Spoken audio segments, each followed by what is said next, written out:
At this time, we'd like to open it up to the audience for any questions.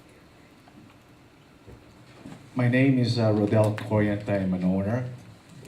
I have been to Hong Kong, and I say, holy cow, the field is almost always full, and these people are either just crazy gamblers, or they have a very successful business model. One of the principal differences in Hong Kong, and I think this is true in Japan too, is the takeout approximates around 25%. And they race 2 days a week, sometimes 3. What's that? It's 20 in Hong Kong. 20 in Hong Kong, okay, I stand corrected. 20 in Hong Kong and 25% in Japan, I'm right about that, right? 2 of the more successful places in the world, but they race 2 to 3 days a week.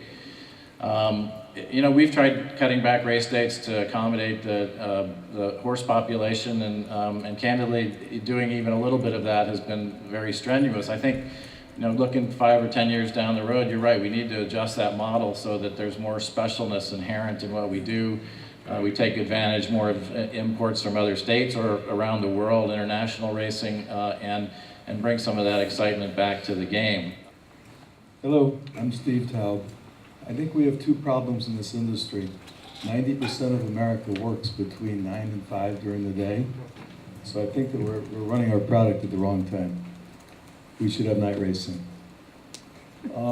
Number 2, we have a 60-year-old demographic in our industry, which means we're dying before we're being reborn. We got to make an investment in the future. It's called youth. It's called Twitter. It's called the internet. We got to get with the now times. We have to have night racing. In Hong Kong, they have night racing. If you look at the audience in Hong Kong, it's young. Our audience is all gray-headed and bald. We got to get a bunch of kids, and the only way to do it is to get the college kids coming out, and they're all working. They can't come during the day.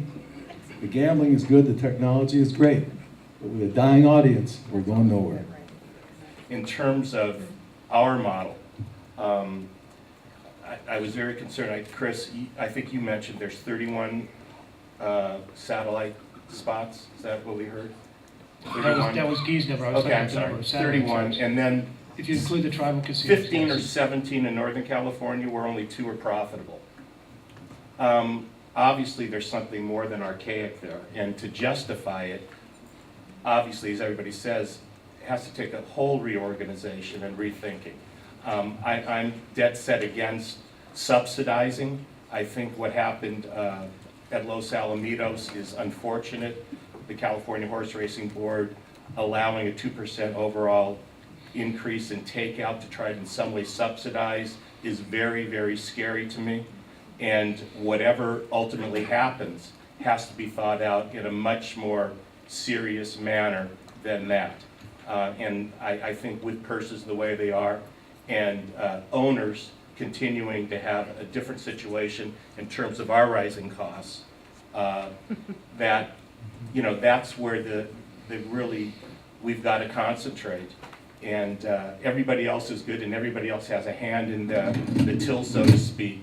But the key element here is larger purses, attracting more horses, putting on the best possible product you can. I think competition throughout this country is at a state right now where we have an opportunity.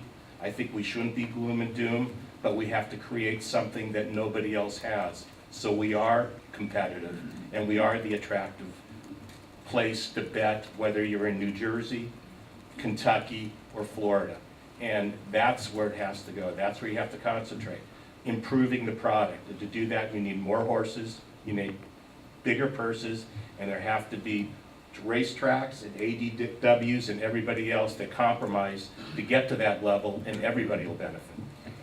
One thing we tend to forget a little bit is that California still has one of the best gambling populations for horse racing in the country. Aside from New York, we still actually have more gambling in California on horse racing than they do in New York, but we have a tremendous population base that's a huge asset. And one thing we're really attempting to do is to work with the Indian tribes instead of against them to locate wagering facilities that are upscale and nice within their tribal casinos.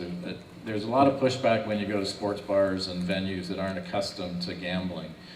But if you go to card clubs and Indian tribes and try to extend your franchise that way, it's proven to be a little more successful. There's a few tribes in San Diego County. Most of them don't want to renegotiate their compacts, but we're looking for ways to get around that and open facilities, and many of them are quite receptive to the concept. So thank you for your comments.